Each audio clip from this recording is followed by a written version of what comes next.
तो हेलो मेरे प्यारे साथियों, क्या आप भी क्लास 10th में हो और 2027 में एग्ज़ाम देने वाले हो और आप सोच रहे हो कि पढ़ाई कैसे करें। तो आप सबके लिए हमें यही लेके आए हैं कि आपको पढ़ाई कैसे करना है। तो बने रहे हो वीडियो को लास्ट तक में। क्या आप क्लास 10th में 450 नंबर लाने चाहते हो? पहले तो ये आप डिसाइड करना है आपको नंबर कितना लाना है। एक गोल बना लो कि नंबर हमारा एग्ज़ाम में कितना लाना है। और लेकिन समझ नहीं आ रहा है कि पढ़ाई और कैसे शुरू करें। तो इस वीडियो को अंत तक ज़रूर देखिए, क्योंकि आज मैं आपको जून से लेकर बोर्ड एग्ज़ाम तक पूरा बताऊंगा, जिसे फॉलो करके आप आसानी से 450 नंबर ला सकते हो। करके क्यों क्या ज़रूरी है। तो सबसे पहले समझ लो कि अगर आप जून से पढ़ाई शुरू करते हो तो आपके पास बहुत समय होता है। ज़्यादातर बच्चे आखिरी समय में उनके नंबर कम आते हैं, लेकिन जो स्टूडेंट शुरुआत से पढ़ाई करता है वही टॉपर बनता है। डेली स्टडी प्लान बहुत ज़रूरी है, क्योंकि जब तक आप लोग डेली प्रैक्टिस और डेली स्टडी नहीं करेंगे खुद के, तब तक आपका 450 नंबर नहीं आ सकता है। तो बात करते हैं डेली रूटीन का। क्या करते हैं बात? डेली रूटीन का। तो डेली रूटीन में क्या है?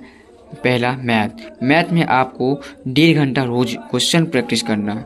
1.5 घंटा जो सर पढ़ाते हैं उसको आपको 1.5 घंटा देना है रोज़ क्वेश्चन प्रैक्टिस। जैसे मान लो आप क्लास की है, क्लास करने के बाद जो क्वेश्चन मिला आपको उसको प्रैक्टिस करो, बार प्रैक्टिस करो। साइंस में भी आपको 1.5 घंटा देना है। जो थ्योरी यानी कि थ्योरी और न्यूमेरिकल पर ध्यान देना ज़रूरी होता है, और जो इम्पोर्टेंट क्वेश्चन आपको पढ़ाया जाता है क्लास में उसको याद रखो। फिर सोशल साइंस में भी 1 घंटा दो, और जो इम्पोर्टेंट क्वेश्चन पढ़ाते हैं जो वही आप सबको याद रखना है। और संस्कृत में भी 1 घंटा दो और उसको भी पढ़ाई करो। और लास्ट यानी कि डेली का एक रूटीन बना लो। मैथ में 1.5 घंटा पढ़ना है, साइंस में 1.5 घंटा, सोशल साइंस में 1 घंटा, और हिंदी में 1 घंटा, और संस्कृत में 1 घंटा। और लास्ट निकालो ताकि आप लोग सभी सब्जेक्ट का रिवीजन कर सकें। चलो अगला स्टेप पर चलते हैं। अगला, बहुत सारे बच्चे एक गलती करते हैं, सिर्फ यूट्यूब देखते रहते हैं, लेकिन प्रैक्टिस नहीं करते हैं। ये बात सही है। सही जो बच्चे, बहुत सारे बच्चे होते हैं ऐसे जो यूट्यूब पे वीडियो देखते हैं बट उस सब को प्रैक्टिस नहीं करते हैं।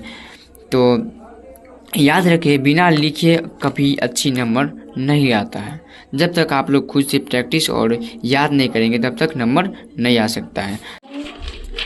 और साइंस में 90+ लाने के लिए इम्पोर्टेंट क्वेश्चन याद करो, यानी कि जो भी क्वेश्चन आपको हम पढ़ाएंगे उस सब को आप लोग याद करना पड़ेगा। उसके बाद सोशल साइंस में 90+ लाने के लिए इम्पोर्टेंट क्वेश्चन याद रखो। उसके बाद फिर हिंदी में 90+ लाने के लिए chapter wise important objective plus subjective पर ध्यान दो। उसके बाद संस्कृत में भी 90+ लाने के लिए संस्कृत पर व्याकरण पर ध्यान दो, यानी कि जो भी पढ़ाया जाएगा उस सब आप सबको ध्यान रखना है।